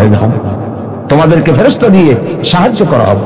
তোমরা যদি সবর ইখতিয়ার করো, তাহলে সংখ্যা যদি কম হয়, বেশি সংখ্যার উপরে জয়ী করে দেব। ইয়াকুম মিনকুম 20 সাবিরুনা ইয়াগলিবু মিয়াতাইন। যদি তোমাদের ভিতরে ধৈর্যশীল 20 জন হয়, আমি 200 কাফেরের বিরুদ্ধে তোমাদেরকে জয়ী করে দেব। সুবহানাল্লাহ। তোমরা যদি হও ধৈর্যশীল 200 কি কয় 20 জন, 200 কাফেরের উপরে তোমরা জয়যুক্ত হয়ে যাবে। আর বিপদ আর মুসিবতে যারা ধৈর্য ধরে তাদের জন্য আল্লাহর পক্ষ থেকে সুসংবাদ। সুসংবাদ কাদের জন্য? ধৈর্যধারীদের জন্য। কোরআনে কারীম বলছে ওয়াবাশশিরিস সাবিরিনাল্লাযীনা ইযা আসাবাতহুম মুসিবাতুন ক্বালু ইন্না লিল্লাহি ওয়া ইন্না ইলাইহি রাজিউন। সুসংবাদ সেই সব ধৈর্যশালীদের জন্য যারা নাকি বিপদ এবং মুসিবতে আসলে যারা বলে, কি বলে, পড়েন আমার সাথে, ইন্না লিল্লাহি ওয়া ইন্না ইলাইহি রাজিউন। এটা শুধু আমাদের লোকেরা কেউ মরলে পড়ে, এরা শুধু মরার সময় নয়, বরং যে কোনো বিপদ আর মুসিবত এলে মুমিন বান্দা যারা তারা কি পড়বে, ইন্না লিল্লাহি ওয়া ইন্না ইলাইহি রাজিউন। নিশ্চয়ই নিশ্চয়ই আমরা আল্লাহর জন্য এবং আমাদের সকলকেই আল্লাহর কাছে ফিরে যেতে হবে, প্রত্যাবর্তিত হতে হবে। সবরকারীদের জন্য রয়েছে জান্নাতের সুউচ্চ সম্মানের জায়গা। জান্নাতে সবচেয়ে সম্মানজনক জায়গা আল্লাহ রাব্বুল আলামিন ধৈর্যশালীদেরকে দান করবে। কোরআনে কারীম বলছে উলাইকা ইউজসাউনাল গুরফাতা বিমা সাবারু ওয়া ইউলাক্কাউনা ফিহা তাহিয়াতাও ওয়া সালামা। এরা হলো সেই সব লোক যাদেরকে প্রদান করা হবে বেহেশতের সুউচ্চ মঞ্জিল, কারণ তারা সবর ইখতিয়ার করেছিল, তারা সবর করছিল, এই জন্য বেহেশতের সবচেয়ে ভালো জায়গা তাদের দেওয়া হবে। কোন আলহামদুলিল্লাহ, জোরে কোন আলহামদুলিল্লাহ। এবং জান্নাতে সবরকারীদেরকে সম্বর্ধনা দেওয়া হবে, সম্বর্ধনা দেওয়া হবে। খালিদিনা ফিহা হাসনাত মুস্তাকাররান ওয়া মুকামা। চিরদিন তারা জান্নাতের ভেতরে বসবাস করবে এবং কতই না সুন্দর, কতই না উত্তম জায়গা সবরকারীদের জন্য আল্লাহ বেহেশতের মধ্যে রেখে যাবেন। জান্নাতে প্রবেশ করার সাথে সাথে চতুর্দিক থেকে ফেরেশতারা ছুটে আসবে সবরকারীদের জন্য। ওয়াল মালাইকাতু ইয়াদখুলুনা আলাইহিম মিন কুল্লি বাব। চতুর্দিক থেকে ফেরেশতারা তাদেরকে ইস্তেকবাল করবে, কি বলবে, সালামুন আলাইকুম বিমা সাবারতুম ফানি'মা উকবাদ। তোমাদের প্রতি শান্তি বর্ষিত হোক, কারণ তোমরা পৃথিবীতে সবর অবলম্বন করেছিল। কতই না উত্তম জায়গা, কতই না সুন্দর জায়গা আল্লাহ রাব্বুল আলামিন সবরের বিনিময় তোমাদেরকে দান করেছেন। সুতরাং এই সবর হচ্ছে মুসলমানদের জন্য সবচেয়ে বড় নিয়ামত। আজ আমার তো মনে হয় পৃথিবীতে মুসলমানরাই সবচেয়ে বেসবর। ট্রেনে যাবে বসা নিয়ে বেসবর, টিকিট নিয়ে বেসবর, বাসের মধ্যে বেসবর, বাজারে যাবে বেসবর, স্কুলে যাবে বেসবর, যেখানে যান সব জায়গায় আমরা বেশি অধৈর্য, ঠিক কিনা কর? সামান্য সামান্য জিনিস নিয়ে ঝগড়া করা, মারামারি করা, এই হচ্ছে আমাদের ট্র্যাডিশন। ধৈর্য অবলম্বন করতে হবে জীবনের সকল ক্ষেত্রে, এই ধৈর্য আমাদেরকে রক্ষা করতে হবে। এই ধরনের ধৈর্য যদি আমরা অবলম্বন করতে পারি তাহলে আল্লাহ পাক বলছেন উলাইকাল্লাযীনা সাদাকু ওয়া উলাইকা হুমুল মুত্তাকুন। এরাই হলো ঈমানের দাবিতে সত্যবাদী। কোন আলহামদুলিল্লাহ। কারা কারা? না না, শুধু সবরকারী না, এই যে 10টা পয়েন্ট বলা হলো, কয়টা পয়েন্ট বলা হয়েছে? 10টি পয়েন্ট। সেই 10টি পয়েন্ট যারা পালন করবে এরা হলো ঈমানের দাবিতে সত্যবাদী, আর এরাই হচ্ছে প্রকৃতপক্ষের মুত্তাকি। আমরা মুত্তাকি বুঝি দাঁতে ছাতা, দাড়ি টাড়ি আশ্রয় না, জাব্বা জুব্বা গায়ে দিয়ে কোনো জায়গায় পড়ে থাকে, হ্যাঁ, এটা বড় মুত্তাকি, খুব পরহেজগার। সালাত সত্তর যদি পড়ে তাহলে তো আরো বড় পরহেজগার। জি, আর যদি কাপড় চোপড় মোটেও না থাকে তাহলে তো খাজা বাবা হয়ে গেল। আর আল্লাহ বলছে মুত্তাকি কারে কয়? শোনো, এরে কয় মুত্তাকি যাদের মধ্যে এই 10টা গুণ আছে। এই 10টি সত্য যদি সম্পাদন করতে পারি, যদি আমল করতে পারি, জীবন ধন্য হয়ে যাবে। সেই 10টি কথা আমি আবার আপনাদের স্মরণ পটে তুলে দিতে চাই, প্যাকেট করে পকেটে উঠাই দিতে চাই, যেন বাড়ি নিয়ে যেতে পারেন। 1 নম্বর হচ্ছে 10টি পয়েন্টের 1 নম্বর আল্লাহর প্রতি ঈমান। 1 নম্বরে আল্লাহর প্রতি ঈমান, 2 নম্বরে পরকালের প্রতি ঈমান, 3 নম্বরে ফেরেশতাদের উপর ঈমান, 4 নম্বরে কিতাবের প্রতি ঈমান, 5 নম্বরে নবীদের প্রতি ঈমান, 6 নম্বরে সহায় সম্বলহীন নিকটবর্তী আত্মীয়, ইতিম, মিসকিন, প্রবাসী, মুসাফির, সাহায্য প্রার্থী এদেরকে মুক্ত করার জন্য এদেরকে সাহায্য প্রদান করা, 7 নম্বরে নামাজ প্রতিষ্ঠা করা, 8 নম্বরে যাকাত আদায় করা, 9 নম্বরে ওয়াদা পালন করা, 10 নম্বরে সবর এখতিয়ার করা। কয়টা হলো? এই 10টি কাজ যদি আমরা পালন করতে পারি, বিপদে মুসিবতে ধৈর্য ধারণ করতে পারি, যত মুসিবত আসুক, আসলে এগুলি কিছু না। মুসিবত আল্লাহ টেস্ট করবেন, মুসিবত দিয়া আল্লাহ টেস্ট করেন। দেখা যায় যে এদের শক্তি খুব বেশি, চোখে আপনি দেখতে পারেন, কিন্তু আল্লাহ বলছেন ইন্না কায়দা শায়তানে কানা দাঈফা। বাতিলরা হলো শয়তান। বাতিলরা কি? আর ওদের চক্রান্ত আসলেই দুর্বল। এদের চক্রান্ত আসলে কি? দুর্বল। কাজেই এগুলিকে ভয় করা যাবে না। বিপদে মুসিবতে ধৈর্য ধারণ করে যদি অগ্রসর হওয়া যায়, তো আল্লাহ রাব্বুল আলামিন এই 10টি পয়েন্ট যদি আমল করা যায়, দুনিয়ার শান্তি পাবো, আখিরাতেও শান্তি পাবো। যত মুসিবত আসুক, বিপদ আসুক, ধৈর্যের সাথে মোকাবেলা করতে হবে। ধৈর্যের অর্থ কি? আমি আগেই বলেছি, ধৈর্যের অর্থ হচ্ছে অবিচলতা, দৃঢ়তা, বরদাস্ত করা, সহিষ্ণুতা, ধীরতা, স্থিরতা। ধৈর্যের অর্থ এটা নয় একজন একটা থাপ্পড় মারলো আর আপনি বলবেন যে বাবা ব্যথা পাইছো নাকি, তাহলে আর একখান থাপ্পড় দিয়া দাঁত আমার সবগুলো ভালায় না। এর নাম ধৈর্য নয়। ধৈর্য হচ্ছে পরিস্থিতির মোকাবেলা করতে হবে সাহসিকতার সাথে, এর নাম হচ্ছে ধৈর্য। ওই যে আমি একটা দৃষ্টান্ত দিয়ে থাকি, এক সাপ একবার মুরিদ হয়েছিল এক পীর সাহেবের কাছে। পীর বলছিলেন যে আমি তো এইসব সাপটা মুরিদ বানাই না। না হুজুর, আমারে বানান। তারপরে মুরিদ বানায় কিছু অভিজ্ঞতারে শিখাই দিল আর বললো খবরদার কাউকে দংশন করবা না। ঠিক আছে, সে যায়া জিজ্ঞাসা শুরু করে দিয়েছে। এর মধ্যে জমিনে রাখাল আসছে, ধান কাটছে, ধানগুলো নিবি কি করে, দড়ি দাড়ি পাচ্ছে না। তো কি করা যায়, বানবে কি দিয়া? সন্ধ্যার পরে অন্ধকারে দেখে যে দড়ি একটা পড়ে আছে। ও যে কি দড়ি তা তো ওরা বোঝে না। ওইটারে নিয়ে ধান রে ফেসাইয়া লেজ দিয়ার মাথা দিয়ে এরকম করে বাসেটারে দিয়ে বানছে। সাপ তখন বলতেছে, হায় হায় রে, কেবল যে মুরিদ হইছি, তা না হলে তুই ঠিক পাইতি যে আমি কি ধরনের দড়ি। এরপরে নিয়ে বাড়ি নিয়ে ভালাই দেশে বেড়ে খুলে সাপটার ঘাড় গেছে মস্কিয়া। বহুত কষ্ট করে হুজুরের বাড়ি গিয়ে হাজির, কয় যে হুজুর কি একখান জিকের শিখাইলেন, আমার তো ঘাটটার মস্কে শেষ। আশ্চর্য কথা, কত মানুষ মুরিদ হইলো, কত কিছু মুরিদ হইলো, কারো তো জিকের করলে ঘাড় মস্কে যাবে কেন? এটা কেমন কথা? কয় হুজুর ঘটনাই। আরে বেটা ঘটনা এইটা তুই কি করছিলি? কয় যে আপনি যে নিষেধ করছেন দংশন করতে, আমি তো দংশন করতে পারিনি। আরে বেটা, দংশন করতে নিষেধ করছিলাম, ফোঁস করতে তো নিষেধ করি নাই। তোরে যখন দড়ি মনে করে হাত দিছিল, ফোঁস করে উঠতি, ওই রাখাল লাফ দিয়া বর্ডার পার হইয়া দিল্লি চলে যেত। কাজী ধৈর্যের মানে চিত হয়ে পড়ে না। ধৈর্য মানে অবিচলতা, দৃঢ়তা নিয়ে শক্তি সঞ্চয় করে আল্লাহর উপরে ভরসা করে বাতিলের বিরুদ্ধে ঝাঁপিয়ে পড়তে হবে, বাতিল উৎখাত হতে বাধ্য হবে।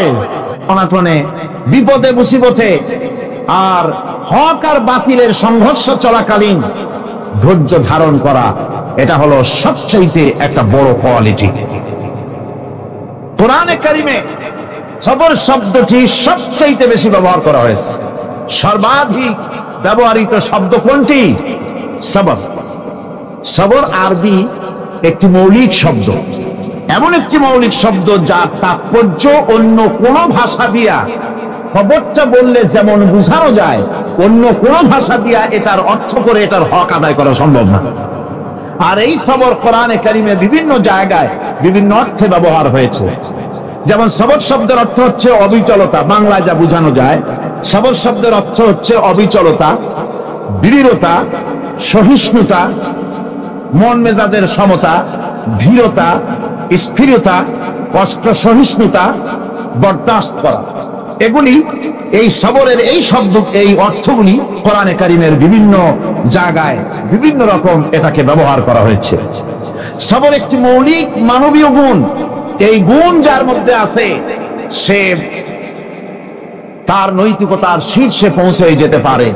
আর এই গুণটি যার মধ্যে অভাব, এই সবর যার ভিতরে নাই, সে মানুষের পর্যায়ে পড়ে না। যত অসুবিধা, যত কষ্ট, যত রকমের বিপদ মুসিবত, যত রকমের অসুবিধার সৃষ্টি হয়, তার মূলীভূত কারণ হচ্ছে ধৈর্যের অভাব, সবরের অভাব। দুনিয়ার সমস্ত নবী রাসূলগণ সবর অবলম্বন করেছেন। তারা ছিলেন সবরের মূর্ত প্রতীক। সবর কাকে বলে দুনিয়াবাসীকে তারা তা দেখিয়ে দিয়েছেন। নিজ নিজ কওমের কাছ থেকে যখন কওমের কাছে নবীরা দাওয়াত দিয়েছেন, ইসলামের দ্বীনের দাওয়াত দিয়েছেন, তখনই সমাজপতিরা, রাষ্ট্রশক্তি তাদের উপরে, নবীদের উপরে ভেঙে পড়েছে, অত্যাচার করেছে। আল্লাহ পয়গম্বরেরা এই সমস্ত অত্যাচারের মোকাবেলায় চরম ধৈর্যের পরিচয় দিয়েছেন। কোরআনে কারিমে উল্লেখ করা হয়েছে, অত্যাচারের মোকাবেলায় আম্বিয়ায়ে কেরাম যা বলেছেন সেটা হলো এই: وَمَا لَنَا أَلَّا نَتَوَكَّلَ عَلَى اللَّهِ وَقَدْ هَدَانَا سُبُلَنَا। আল্লাহ পাক বলেন, পয়গম্বরেরা বলেছেন, আমরা আল্লাহর উপরে ভরসা করব না তো কার উপরে ভরসা করব? তিনি তো আমাদেরকে সঠিক পথ দেখিয়েছেন, সঠিক রাস্তা আমাদের দেখিয়েছেন, সুতরাং তার উপরেই তো আমরা ভরসা করব। وَلَنَصْبِرَنَّ عَلَى مَا آذَيْتُمُونَا وَعَلَى اللَّهِ فَلْيَتَوَكَّلِ الْمُتَوَكِّلُونَ। তোমরা আমাদের যে সব কষ্ট দাও, পীড়ন দাও, সেজন্য আমরা ধৈর্য অবলম্বন করব। তোমরা আমাদেরকে কষ্ট দিচ্ছ, আমরা ধৈর্য অবলম্বন করব আর ভরসা করব কেবলমাত্র তার উপরে যে আল্লাহ রাব্বুল আলামিন আমাদেরকে নবী করে পাঠিয়েছেন। সেই ভরসা করতে হলে সেই আল্লাহর উপরেই তো ভরসা করা উচিত। আমরা সেই আল্লাহর উপরে ভরসা করে আছি। তোমাদের যত খুশি আমাদের বিরুদ্ধে ষড়যন্ত্র করা, আমাদেরকে অত্যাচার করে। কোরআনে কারিমে হযরত হুদ আলাইহিস সালামের ঘটনা আল্লাহ রাব্বুল আলামিন এভাবে এনেছেন, তাম এলাকার মানুষ তার বিরুদ্ধে ক্ষিপ্ত হয়ে গিয়েছে।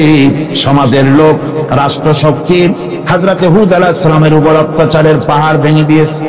হযরত হুদ আলাইহিস সালাম একা মানুষ, সমাজের রাষ্ট্রশক্তির এই দুর্বিসন্ধির ষড়যন্ত্রের চ্যালেঞ্জ তিনি গ্রহণ করলেন। আর তিনি বললেন, তিনি যেটা বললেন আল্লাহ পাক কোরআনে তা কোট করে দিলেন। দুনিয়ার সমস্ত ইসলামী আন্দোলনের কর্মীদের জন্য আল্লাহ পাক কোট করে দিলেন, সমস্ত মুমিনদের জন্য তা উল্লেখ করলেন। হুদ আলাইহিস সালাম তিনি জাতিকে বললেন, ফাকিদুনি জামিআন তুম্মা লা তুনদিরুন। তোমাদের যত ক্ষমতা আছে সমস্ত ক্ষমতা নিয়ে আমার বিরুদ্ধে তোমরা ষড়যন্ত্র করো, আর আমাকে এতটুকু অবকাশ দিও না। আমি সেই আল্লাহ রাব্বুল আলামিনের উপরে ভরসা করেছি, যার কুদরতি হাতের ভিতরে আমার জান, আর গোটা পৃথিবীর সমস্ত প্রাণীর জান যার কুদরতি হাতের মধ্যে, যার হাতের ভিতরে গোটা পৃথিবীর সমস্ত জান, সে আল্লাহর উপরে ভরসা করেছি। যা খুশি তোমরা আমার বিরুদ্ধে করতে পারো। সুবহানাল্লাহ। এটার নাম হলো ঈমান, এটার নাম সবর, এটার নাম ধৈর্য। এই ধৈর্য আসে ঈমানে কামেল হলে পরে এবং আল্লাহর উপরে পরিপূর্ণ বিশ্বাস হলে পরে। যদি কারো দিনের মধ্যে কথা বিশ্বাস থাকে যে আমার জন্য আল্লাহর পক্ষ থেকে যদি কোনো বুলেট নির্ধারণ করা থাকে, গোটা বিশ্ব যদি আমাকে পাহারা লাগায়, ওই বুলেট থেকে আমাকে বাঁচাইতে পারবে না। আর আমার জন্য যদি একটা বুলেট আল্লাহ কর্তৃক নির্ধারিত থাকে, তাহলে গোটা পৃথিবীর মানুষ চেষ্টা করেও সেই বুলেট থেকে আমাকে রক্ষা করতে পারবে না। এটার নাম হচ্ছে ঈমান। এই ঈমান যখন মানুষের মধ্যে সৃষ্টি হয়ে যায়, তখন সে বিপ্লবী শক্তিতে পরিণত হয়ে যায়। তার কাছে ভয় বলে কোনো জিনিস থাকে না, যেহেতু সে তো ভরসা করেছে এমন শক্তির কাছে যার চাইতে প্রচন্ড ক্ষমতা আকাশেও কারো নাই, জমিনেও। তিনি কে? জোরে চিল্লায় বলেন, তিনি কে? আমার বন্ধুগণ, রাসূল করিম সাল্লাল্লাহু আলাইহি ওয়াসাল্লাম হিজরতের রাতে সৌদ পাহাড়ের গারে সওরের কাছে যখন চলে গেছেন, হজরে রক্ত হয়ে হয়ে আসতেছে।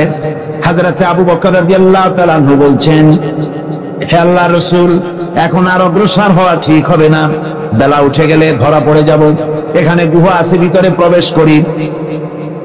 হযরতে আবু বকর রাসূলের সম্মতি পেয়ে হযরতে আবু বকর রাদিয়াল্লাহু তাআলা আনহু বলছেন, ইয়া রাসূলুল্লাহ, পাহাড়িয়া গুহা, সাপ বিচ্ছু থাকতে পারে, আমাকে অনুমতি দেন, আমি আগে ভিতরে ঢুকে সাফ করে আপনাকে ডাকি। ভিতরটা সাফ করে তিনি ডাকলেন। রাসূল করিম ভিতরে ঢুকে বলছেন, আবু বকর, পাহাড় বেয়ে বেয়ে বড্ড কষ্ট হয়েছে, একটু বসো, তোমার উরুর উপরে মাথা রেখে আমি একটু ঘুমাইয়া যাই। আল্লাহর নবী আরাম ফরমাচ্ছিলেন। সকালবেলায় কাফির বেঈমানরা যখন আস্তে আস্তে করে গুহা মুখে পৌঁছে গেছি, পায়ের চিহ্ন এখানে শেষ, তাদের নিশ্চিত ধারণা এর ভিতরে নবীজি আছেন। বলছে, বেরিয়ে আসো।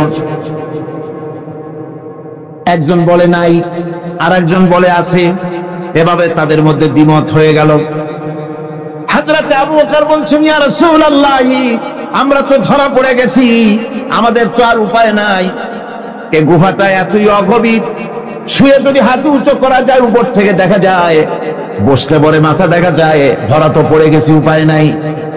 আল্লাহর নবী তখন তার হাবিব, তার বন্ধুকে কি বললেন, বিশ্ববাসীর জন্য আল্লাহ পাক কোরআনে তা উঠায় দিলেন। নবীজি তার বন্ধুকে ডেকে বললেন, লা তাহজান ইন্নাল্লাহা মা'ানা, ও আমার সাথী, কোনো চিন্তা করো না, ভয় পেও না, শঙ্কিত হয়েও না, আমরা মাইনরিটি নই, আমরাই মেজরিটি, কারণ আল্লাহ রাব্বুল আলামিন আমাদের সাথে আছেন। সুবহানাল্লাহ। এই চিন্তা, এই ধারণা যদি মানুষের মনের মধ্যে থাকে, তাহলে কখনোই তার মন দুর্বল হবে না, ঈমান দুর্বল হবে না। রব্বানা যালামনা أنفسنا وإن لم تغفر لنا وترحمنا لنكونن من الخاسرين ربنا لا تزغ قلوبنا بعد إذ هديتنا وهب لنا من لدنك رحمة إنك أنت الوهاب। আয় আল্লাহ তাআলা, এই বিশাল জনসমুদ্র নিয়ে তোমার দরবারে হাত তুলেছি পবিত্র মেরাজের রজনীতে। আয় আল্লাহ, তুমি দয়া করে মেহেরবানি করে আমাদের আলোচনা, দুরুদ সালামের সওয়াব আমাদের বিশ্ব নবী, তোমার প্রিয় হাবিব জনাবে মুহাম্মদ রাসূলুল্লাহ সাল্লাল্লাহু আলাইহি ওয়াসাল্লামের রূহ মুবারকে পৌঁছায়া দাও। সমগ্র বিশ্বের মাটির নিচে যত মুমিন মুমিনাত শুয়ে আছেন, তাদের আরো আর পরে সওয়াব পৌঁছায় দাও। আমাদের মা বাপ যাদের দুনিয়া থেকে বিদায় হয়ে গেল, আল্লাহ কবরগুলিকে জান্নাতের টুকরায় পরিণত করে দাও। রব্বিরহামহুমা কামা রব্বায়ানি সগীরা। পড়েন সবাই, রব্বিরহামহুমা কামা রব্বায়ানি সগীরা। হে আল্লাহ তাআলা, বহু মানুষ দোয়া চেয়েছি, কতজনের কত কষ্ট, কেউ হসপিটালে আছে, কারো অপারেশন হবে, কেউ বা মরে গেছে, কেউ বা মামলা মোকদ্দমায় আছে, কেউ বা পারিবারিক অশান্তিতে আছে। আল্লাহ, যিনি যেই নিয়তে দোয়া চেয়েছে, মেহেরবানি করে সেই নেক নিয়ত তোমার দরবারে কবুল করে নাও। বিপদগ্রস্ত লোকগুলিরে বিপদ থেকে বাঁচাইয়া দাও। আয় আল্লাহ রাব্বুল আলামিন, এই মাহফিলে লক্ষ লক্ষ জনতা সমুদ্রের ঢেউর মতো চতুর্দিক থেকে আসতে থাকে। তুমি আর তোমার কোরআন আর তোমার রাসূল ছাড়া কোনো স্বার্থ কারো মনে নাই। কাউরে রিক্সা ভাড়া দেওয়া হয় না, ট্রাক ভাড়া, বাস ভাড়া কাউকে দেওয়া হয় না, এক লোকমা খানাও এখানে পায় না, তাবাররুক বা সিন্নি বিতরণও হয় না। আয় আল্লাহ, নিঃস্বার্থ ভাবে এই লোকগুলি যাতায়াত করে। আল্লাহ, তোমার কোরআনের বরকতে সকলকে তুমি গুনাহ মুক্ত করে দাও। আয় আল্লাহ তাআলা, যাতায়াতটা আসান করে দিও, যাতায়াতের পথে কারো যেন কোনো বিপদ না হয়ে যায়। আয় আল্লাহ তাআলা, বাড়ি ঘর ফালায় আসে, বাড়ি ঘর তোমার ফেরেশতা দিয়া তুমি হেফাজত করো। রব্বুল আলামিন, মা বোনেরাও কষ্ট করে আসে, আল্লাহ তুমি দয়া করে এ মাহফিলে যারা শরীক হয় এই মাহফিলে, কোরআনের মাহফিলে শরীক হওয়ার কারণে তোমার কাছে একটা দাবি করি। দাবিটা হলো, মেহেরবানি করে সব মানুষকে তোমার কাবা ঘর দেখাও।